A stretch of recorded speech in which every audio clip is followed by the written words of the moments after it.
single time. Like, I think you guys are going to love this one, and I'm hoping you do. I'm hoping somebody's not sitting in the car at the house saying, nope, I hate this one.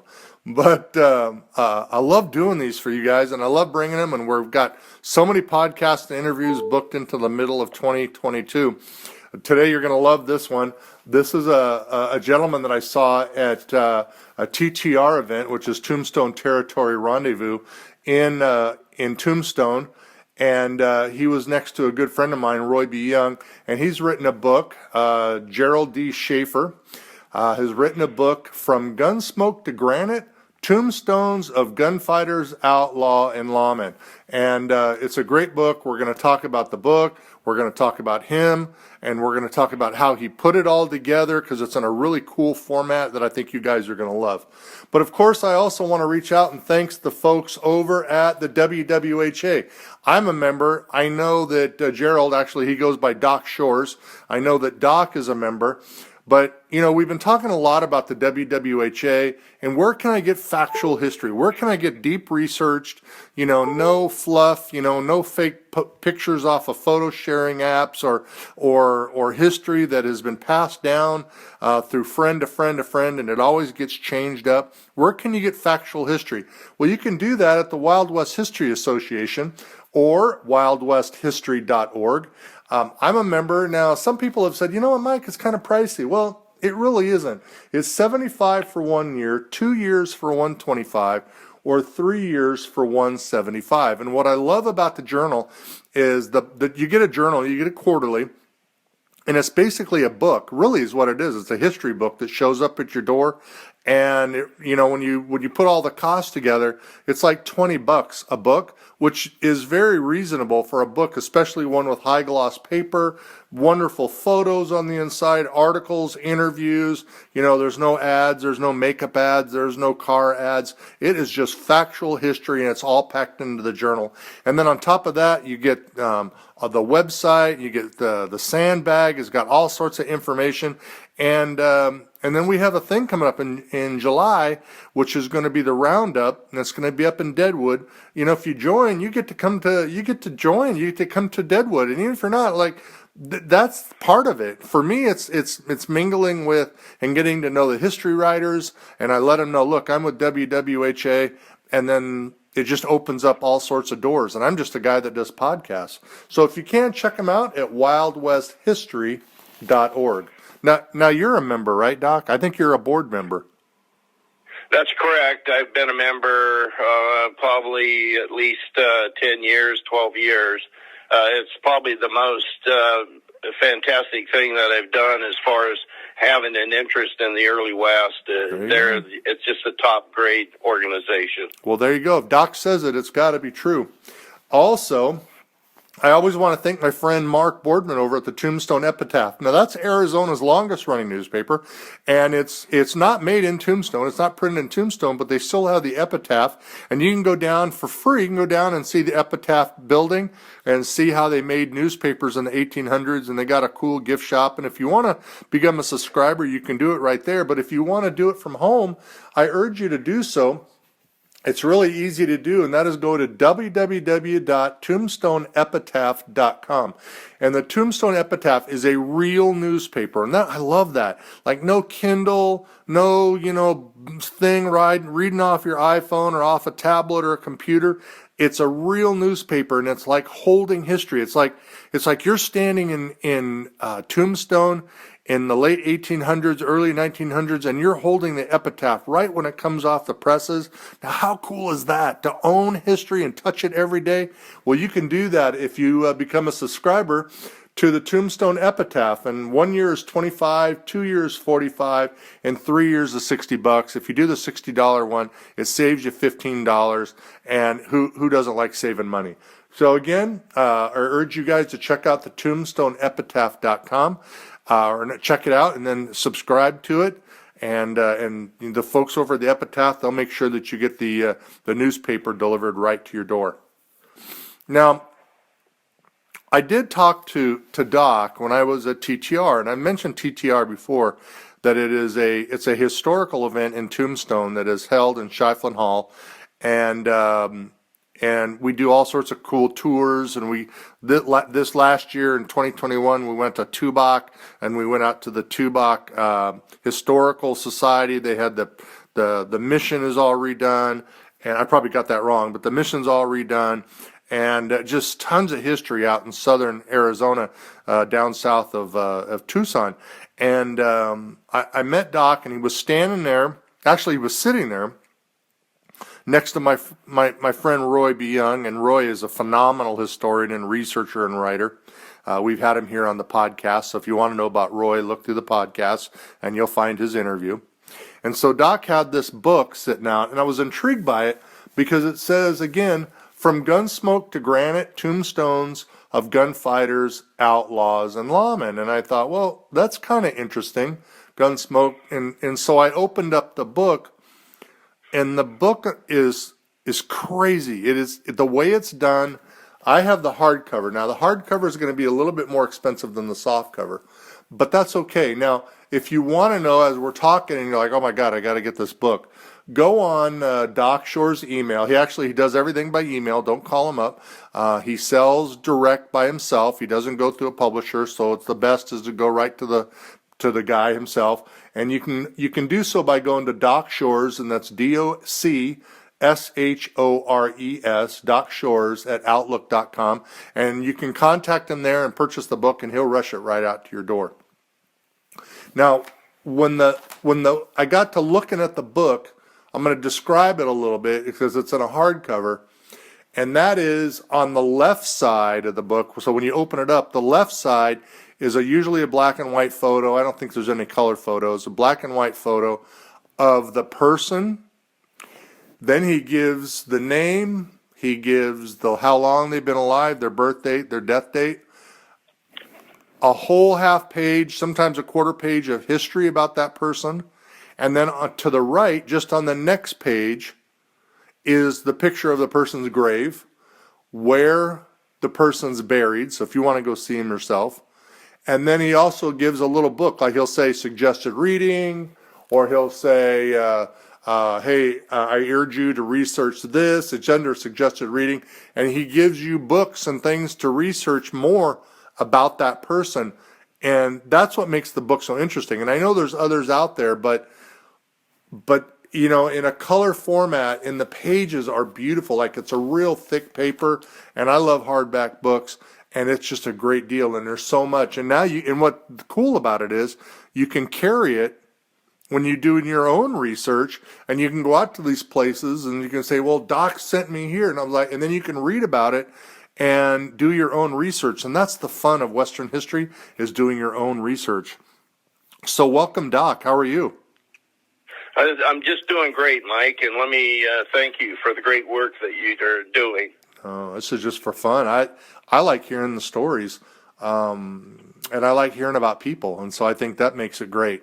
When you were thinking about the book, or actually go through the process that you said to yourself, you know, Doc, I want to do this book, and how did you end up getting Roy B. Young involved? Well, first of all, I met Roy when I joined WWHA, and Roy was kind of a mentor to me. And at the time, I had published books of cowboy poetry that was very unique in that they described historically events in rhyme. And so Roy was willing to sell some of my books on his stand because I didn't have enough to utilize a table. So Roy was kind enough to just say, I have some space here, and you're certainly welcome to use my space. So Roy and I became very close over a period of years. And so let me just say that probably 20 years ago or more, when I started looking for the tombstones, I did it as a hobby. I had no intentions of publishing a book. And over the period of 20 years, the collection got bigger and bigger, and it got even further expanded to include mountain men and Indian leaders and cavalry officers, as well as lots of outlaws and lawmen. And Roy was aware that this, what existed. What I did was I would take my photos from the tombstones, and I would have them enlarged into an 8x10, and I would put them in my own albums, and then research and put a little bio on the individual. And then, to the extent that was possible, I would purchase the portrait photo of the individual as well and put it on the other side of the album. So I had many albums in each one of those categories that I had mentioned.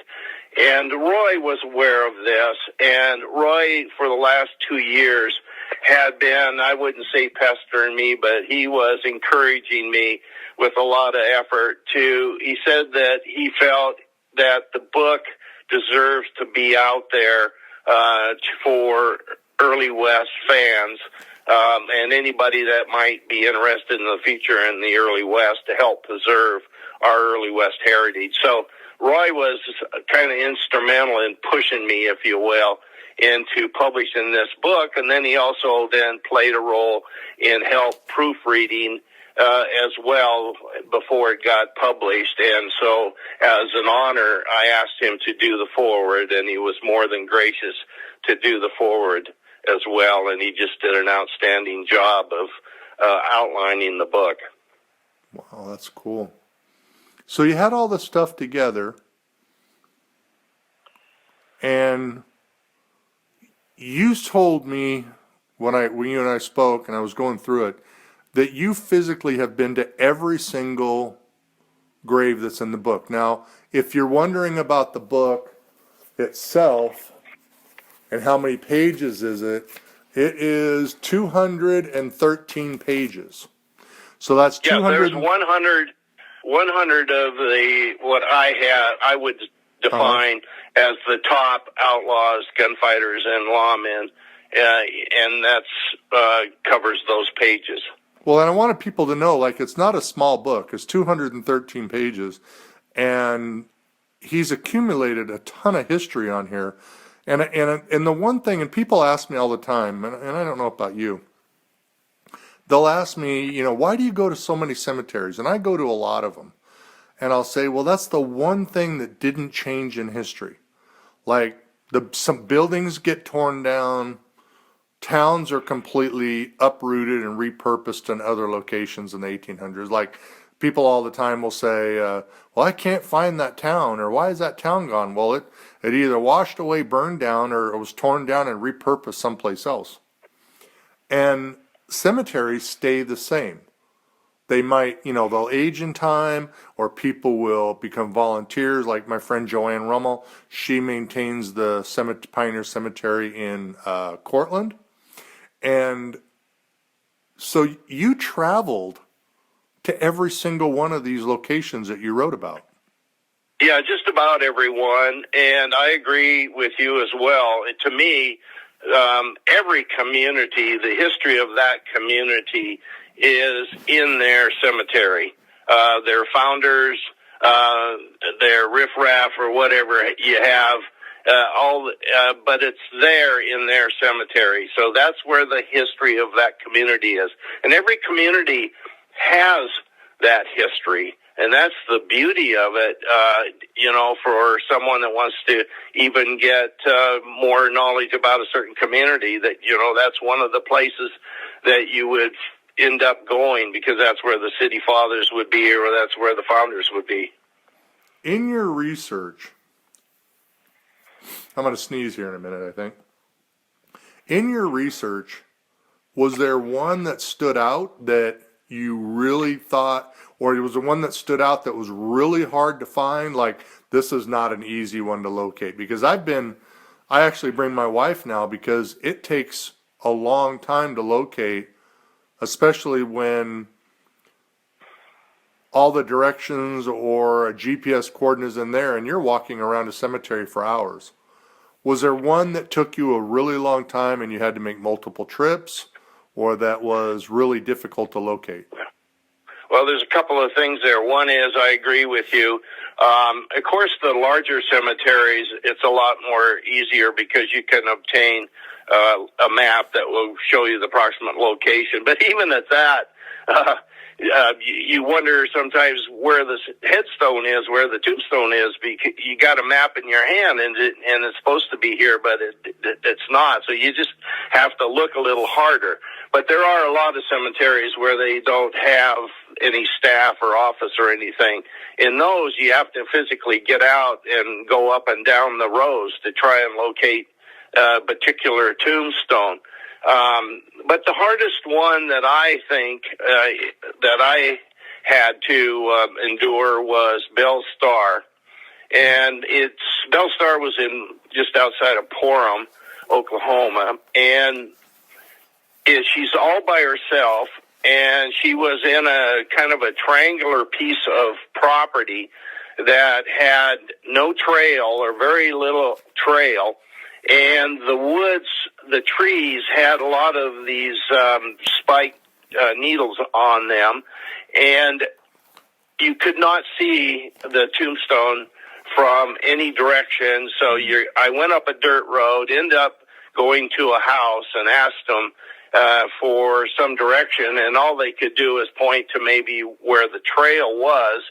And so I fought my way through these trees, these stickers, found the tombstone, and it was in a disgraceful condition. The headstone had been knocked over.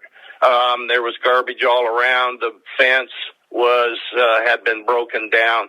And when I got back to the car, my wife was concerned because those stickers had scratched me all over my arms, and I had, of course, a little blood coming out of my arms. They didn't penetrate or anything, just the scratches. Right. So to me, that was probably one of the toughest ones that I dealt with. And I even wrote a couple of letters to city fathers in Porham and also to the county supervision, and I told them how disgraceful they allowed that tombstone to get the condition it got into, considering she's probably one of the most famous women outlaws that there was.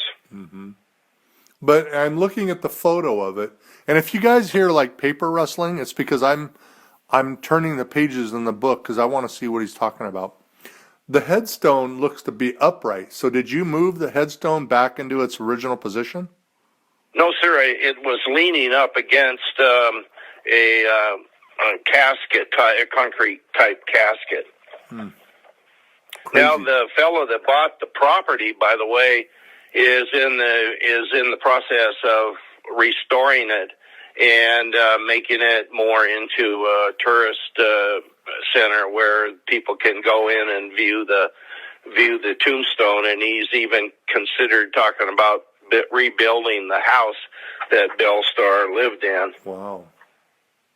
So you get all this information together. You're researching Bell Star. You're tromping around out in the bushes, out in the trees. Did you get any of the ones? Did you get all of them, or were some of them that you wanted to write about? Like, I can't find this one, and everything is pointing me in the wrong direction, and I'm gonna put this one on the back burner in case I do a book number 2. Were there any of them that you couldn't find? No, sir. Only because I had my goal, and my wife was determined she wouldn't let me give up. There were certain roads and times that we were looking for a tombstone, and I just simply said, "Well, I don't think it's for any further than this. I'm turning it around." And she'd say, "No, you've got to keep going." And so she would tell me I needed to continue, especially not necessarily the Outlaws and Lawmen side of it, but some of the Indian leaders and some of the mountain men that I was also photographing. And I might add that during all these 20 years of starting off to get these tombstones, which was very specific at the time, got so expanded that I was stopping at battlefields. I was stopping and getting photos of battlefields. I was getting photos of military forts from Lewis and Clark to the 1890s, and I have over 110 photos of military forts during that time peried, everything from a pile of rocks to some real nice reproductions. And so not only was I getting tombstones, but I was getting the whole scope of the early West history, buildings, battle sites, and forts and everything else to go along with the history of Outlaws and Lawmen. Well, if folks are liking this story and you're thinking again, where do I get this book? It's real easy. I want you to get it. And I want you to save it and take it with you on your journey, or wherever journey you can go to. And you can do so by contacting Doc at docshores, DOCSHORES, docshores at outlook.com. That's the best way to get a hold of him, and he'll get right back to you, and he'll work out shipping and getting that book right into your hands, whether you want a hardback or a softback. But he's the one to contact. You can't find it in the stores, so don't go, oh, I'm going to look at Amazon. Won't be there. You had all these pictures and grave sites and stuff. Were some of them, every single one make it into the book, or do you have some that, the book just can't be 300 pages long? I'm going to have to bury some of them. Sorry for pun intended, but bury them away at the house and say, you know what, maybe a part 2? Yeah, in fact, it's interesting that you had mentioned that. Like I said before, I picked what I felt was the top 100, but I have probably enough. And where I divide the decision is to whether I have lots of photos of tombstones, but I don't have the portrait photos of a lot of them. So I probably have enough for another book. And Roy Young has been jokingly saying that he's getting, he's ready for volume number 2. But I was kind of throwing a little cold water on that. But the main reason would be if I wouldn't select a particular tombstone if I didn't have the portrait photo. So I would go to a lot more effort to try and purchase a portrait photo first before I would select that individual to go into the book. But to answer your question, yes, I probably have more than enough for another volume. Well, we want part 2. I don't care what you say. Well, thank you. Besides having the most difficult one to locate, was there one or two that were super easy to locate? Like when I got to Wyatt Earp up in Colma, I stepped out of my truck, and it's so funny. But there was a guy, a worker there, one of the cemetery groundsmen. He looked right at me and goes, "You're looking for Wyatt Earp." Like, how do I'm in my work shirt. I'm nothing says, Wyatt Earp. I could be anybody. And he goes, "Yeah, you're looking for Wyatt Earp." Oh, yeah, you're right. I'm looking. And he pointed me right to the direction, and there it was. Like, I didn't even have to work for it. Did you have any that were that easy where you didn't even have to work for it? Yeah, Mike, there was, quite a few of those that you could see when I pulled up. Like, as I'd mentioned, in some of these larger cemeteries, they give you a map and show you the location, the approximate location where the tombstone's there. So there was times when you pull up, then you could spot it right away. The wife and I always had a competition as to the first one to spot the tombstone would get a steak dinner. So she was on the lookout as well. So I would cover one side of the vehicle and she would cover the other side. But together we quickly would spot it. And probably the funniest, easiest one was Blackjack Ketchum. And I had the map, or I did not have a map, but I had some idea from talking to the Historical Society there where the tombstone was. Well, there's a road that goes in, and then there's a road comes out parallel. And so there's this grassy area in between. And so I pulled up in the middle of the road, and I looked around, couldn't see it, so I called the phone number that I had.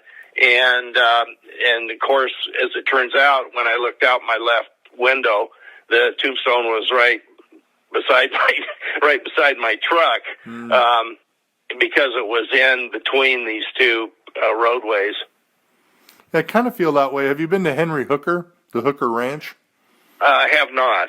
He's buried in Hollywood, right in the center of Hollywood, California. And same thing. I was looking for Henry Hooker because if you remember the movie Tombstone, the Sierra Bonita Ranch, and he was friends with Wyatt Earp, and I pulled into this tombstone, or this huge, not tombstone, but like cemetery, and there's very famous people buried in the cemetery. Like Judy Garland is buried there, Mickey Rooney is buried there.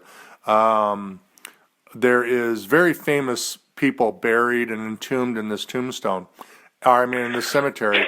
And there ends up being the Hooker family. And it was huge. It was like 10 feet long by like 3 or 4 feet tall. And it was a huge sign and it said Hooker right on the front. And I'm like, well, that was easy. Like, thank you. And it still made it fun, but it was very easy. And it was right outside my car window. Yep. Yeah, some of those are like that. I agree. In that, I found the same. Some of those tombstones were pretty good size, and so they were hard not to see. I had my daughter and grandchildren, my twin granddaughters, were in Los Angeles, in Long Beach, California. So the first group of photos that I got over a period of several years was in that Los Angeles area. So many of those cemeteries that you may mention, I had went to and got some tombstones of some of the character I was looking for, like Johnny Siringo and some of the others. Crazy. It's weird how the cemeteries are in the weirdest places, or they're like behind, office buildings, or they're wherever, and it's crazy where they end up. Because, back in the day when they started them in the 1800s, those areas were way out in the Tules. They were way out, long ways away from town sometimes. And as the towns build up, all of a sudden they become right in the center of town. But because it's a historical significance, they never get moved, or they rarely get moved. Right. It's like Colma, California. Right. They moved everything out of San Francisco. They moved it over to Colma. Right. When you got the photos together and you started looking in and you started researching each individual person, was there somebody that in your research that you found most surprising about, like Belle Starr, or was there something where you were like, wow, that I never saw that coming?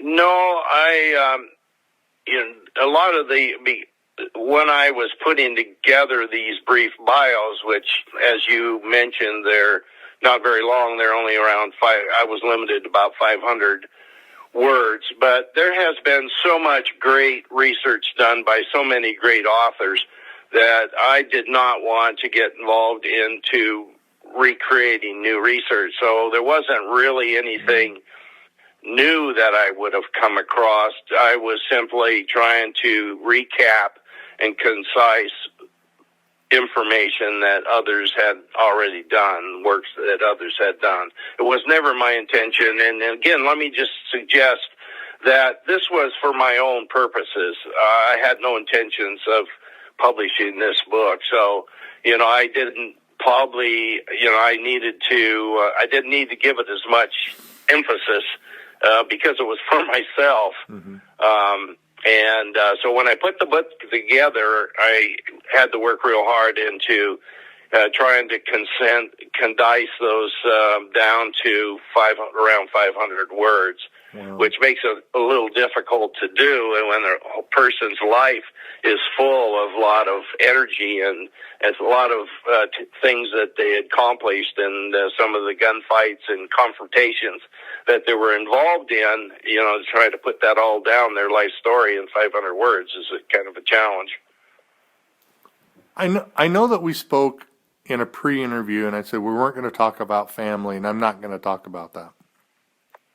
But I am going to ask you about you a little bit. Like, sure. What did you do for a living? Because you're retired now.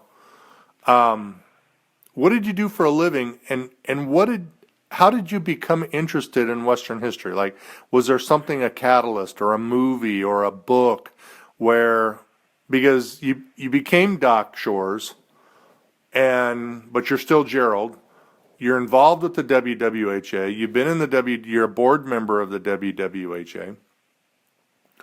What did you do for a living in your working days, and how did you end up becoming interested in Wild West history? Yeah, and I appreciate that. I'm a late bloomer for one thing, and my life history is kind of I wouldn't say complicated, but it followed a lot of different paths. I had gotten out of the service in 1964, and I went and graduated from a aeronautical design drafting school, and I immediately went to work for the Boeing Aircraft Company on the 737 project, and I worked there for 5 years when Boeing laid off 70,000 people, and I, of course, was one of those 70,000. So I went and was able to find work because I had a retail clerk's license as well. I went to work for a grocery chain, and in the meantime, I started to go to college, and I graduated with an Associate of Arts degree in law enforcement.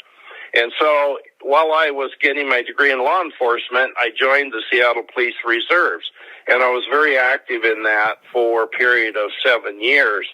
And when I graduated from the junior college, I transferred to the University of Washington with the intent to continue my law enforcement interest, and they had nothing to offer. So I ended up choosing forest management. So I graduated with a Bachelor of Science in Forest Management while I still continued to serve the Seattle Police Department. And then I got transferred then to, I got a job with a forest products company in the community I now live. And so I terminated my work with the Seattle Police Department. And so for the next 20 years, I was a tax manager for a forest products company. I was responsible for issues of valuation and taxation on 2 pulp mills and a paper company and a vanillin plant and a whole bunch of and 200,000 acres of land. So I was very busy. And while I was with the forest products company, then I got my master's in business in 1988. And I then was laid off from there because all of the mills were torn down, and so there wasn't any more reason for a tax manager to deal with valuation on facilities that no longer existed.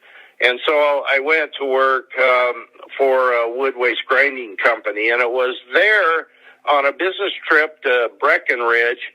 On the return trip home, we stopped at Glenwood Springs. And I had read an article on Doc Holliday, and so at Glenwood Springs we stopped and we walked up to the top of the hill and I took photos of Doc Holliday and I caught the fever. And so it wasn't shortly after that I joined Single Action Shooting Society, SAS. And when you participate in SAS, you're required to dress, period dress, and you're required to take an alias. So I chose Cyrus Wells Shores, Doc Shores. I chose that name because he was a U.S. Deputy Marshal out of Gunnison, Colorado, and I wanted to represent a real person in history. So I chose that name. And then I began to start to live that, if you will. That's kind of a stretch, but I researched Doc Shores, and I gave talks about Doc Shores, and that's my competition was in as Doc Shores. And every year I would go to the national and world competitions in SAS and compete. And that's where my family was in Long Beach, California. So SAS was not far from there as far as the national competition. And so that then gave me an opportunity to go out and get the tombstones, as I had mentioned earlier. Mm-hmm. And it wasn't shortly after, a few years after that, that I attended my first NOLA-WOLA joint roundup in Sacramento, California, where I met some of these now WWHA authors and individuals, and got even further bitten, if you will, with hanging around with those that had the same similar interest in Wild West history. So as you can tell in terms of this dialogue here, that it was a late bloomer that I got interested, and at one of the WWHA gatherings, I purchased a book, and it kind of helped called "Violence Was No Stranger" by James Browning, and it was kind of a guide to different individuals, to mountain men, Indian leaders, cavalry officers, a lot of outlaws and lawmen. It was kind of a brief description of where the cemeteries were located and how to get there. And so I used that as a guide to help in my pursuit of these tombstones.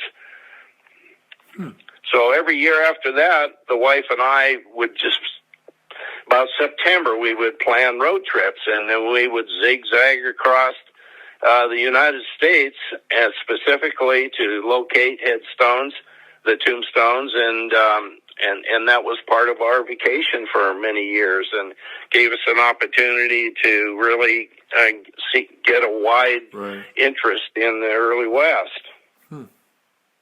So you were doing all this. What did the kids think? Do you have kids? Yeah, but our families were all grown up. But do they like look? I say, this do was they look a at late dad? bloomer. But I mean, do they look at dad or grandpa and go, "He's nuts"?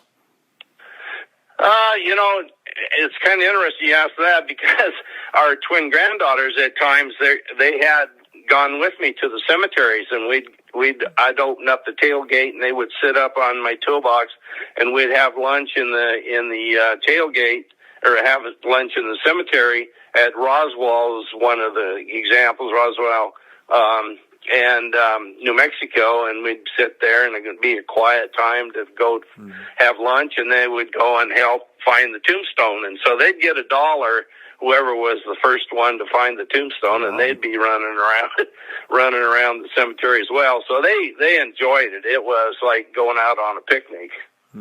Well, that makes it fun. That sounds cool.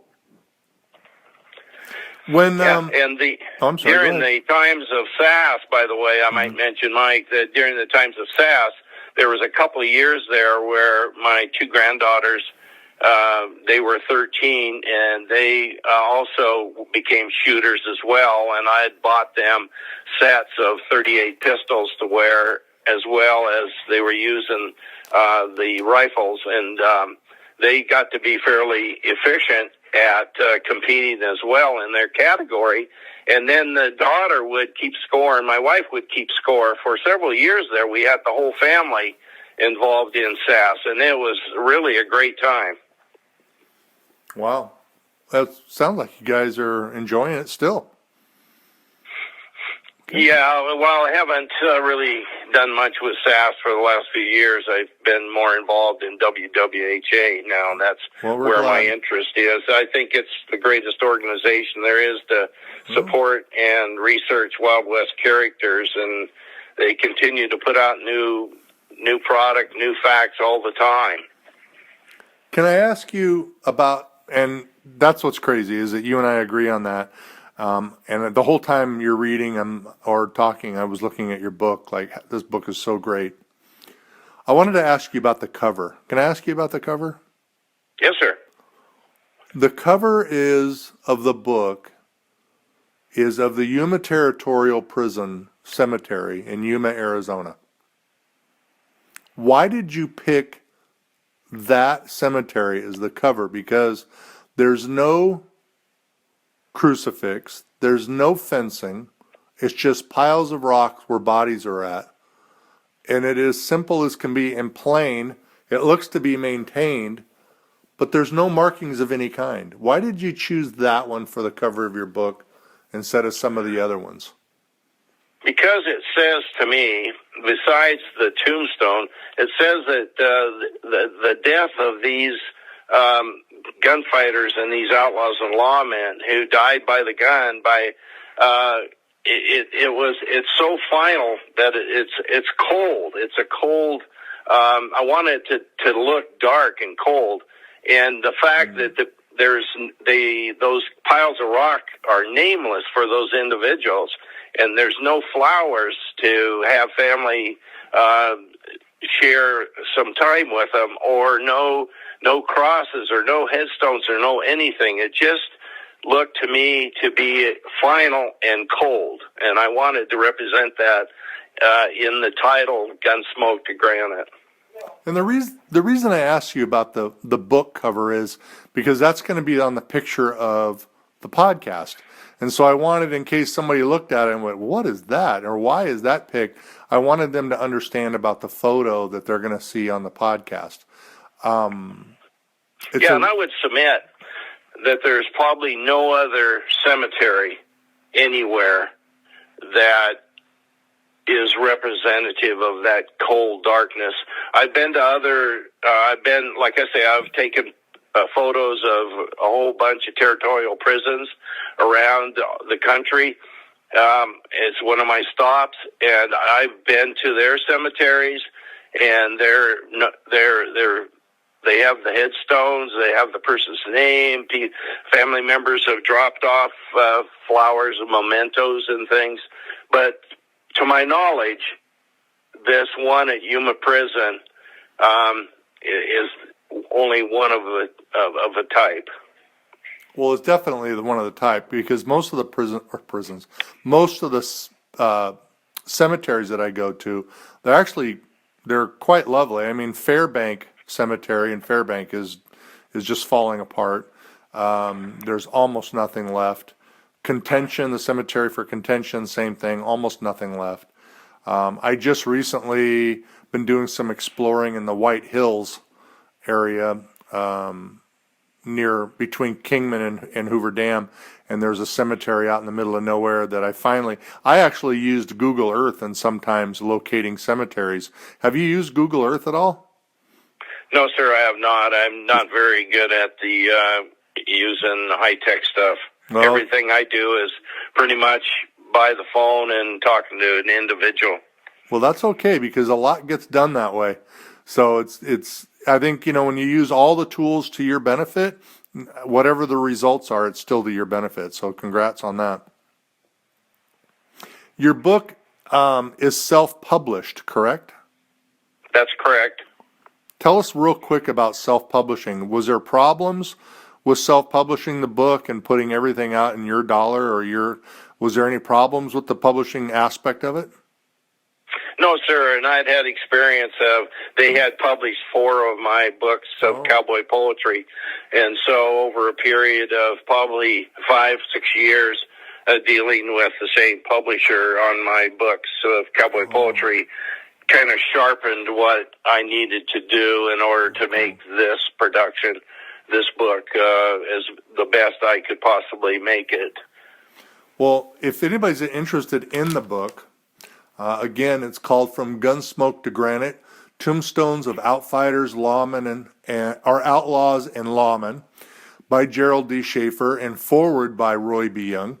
You can get the book in a hardback or a softback. Still, the softback is available? Yes, sir. And you can do so by contacting Doc at docshores@outlook.com. That's docshores@outlook.com. Lastly, we got a little bit of time left. When you went to the cemeteries, a lot of the gravestones were tipped over, I'm sure. Like we had talked about with Bellstar. It was tipped over or leaning against something. Do you ever move them back and put them in because there is some pages on social media of people out there are starting to realize that these graves and cemeteries, they're falling apart.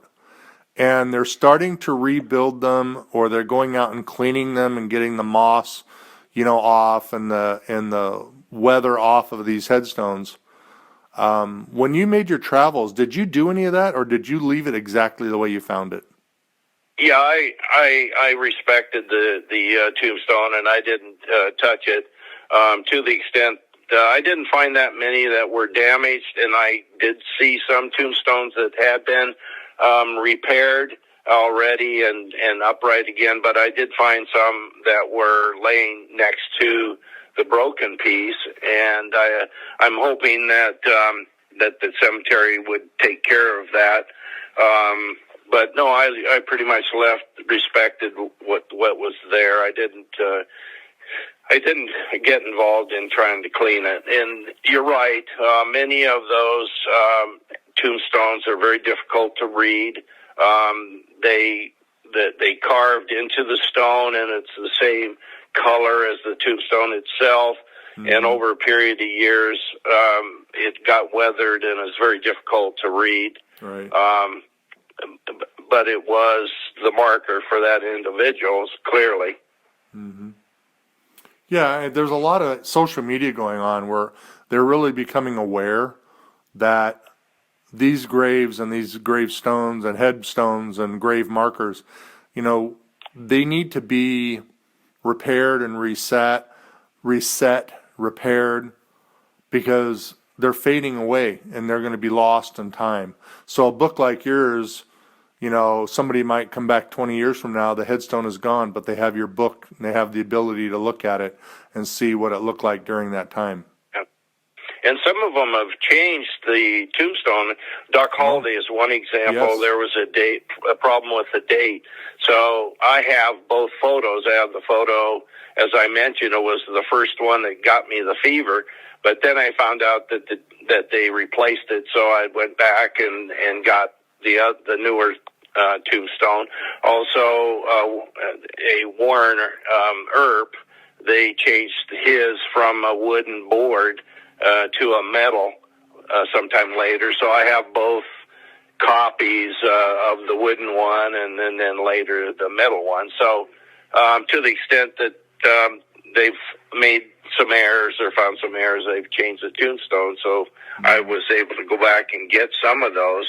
But one quick funny story to tell you is that the wife and I was in El Paso and to get John Wesley Hardin. Mm-hmm. And we went out, it was later in the evening, so it had a little bit of darkness to it, and I took the photograph, which was nothing more than just the brass plate that said John Wesley Hardin. And in the morning, I got up and I told the wife just before we were ready to leave, I said, I'm going to go out there again and get a better picture because it was a bright sunny morning. And so we went out there, and the brass plate was gone. And we got a little bit concerned, so we started on our route home, and I called the cemetery. There's a historical group there, and I called the historical group, and I said, somebody stole that brass plate, and you might contact the police and let them check with some of these dealers and make sure that they're not trying to sell it for the brass content. And come to find out, they called me, I was about 4 hours later, they called me back and said that the city is redoing the whole John Wesley Hardin gravesite, and they're putting a cage and everything around it and putting the plate back and securing it so nobody can get at the plate. So it come to find out the city had went out there that evening after I was there and tore up the thing, tore the plate off and was in the process of redoing it. That's a great story, because I'll actually be there in a few months at the Concordia Cemetery. It's there in El Paso, and it's right along Interstate 10. And it looks like it's a really easy on, easy off to get out and visit, and they have a parking lot. So it looks like the volunteers at the Concordia Cemetery have been doing a good job. They're doing an excellent job, and it's pretty fancy cage they've got around protecting John Wesley Hardin's tombstone now. Well, if you want to read, we're wrapping things up. We're already at 50 minutes. It goes by fast. Yes, sir. So we're going to wrap things up. And again, I want to let everybody know about the Wild West History Association. You can join at wildwesthistory.org. And again, quarterly, you get a book, basically a book delivered to your door, to your home, that is 100+ pages of just true research history, interviews, all sorts of really cool stuff that you wouldn't expect, is all inside the journal. And that's because you'll get that if you become a member of the Wild West History Association. And you can do so again at wildwesthistory.org. I also want to thank my friend Mark Boardman over at the Tombstone Epitaph. Become a subscriber. It's a great value. And I just got the new February or March edition, and he hasn't raised the prices. So it's still a value, $25 for 1 year, 2 years for $45, or 3 years for $60. You might as well just do the 60, save $15, and then you'll be, oh my God, it'll be great. And and Mike, let me just add, and when you're promoting WWHA, which I love that organization, but let me just add that we have a subgroup within WWHA for those individuals. This is they're nonprofit organization, so there are quite a few people that want to do a little more than to pay the $75 membership. And so we put together a group called the Gunfighters. And for $250, you can join the Gunfighters subgroup.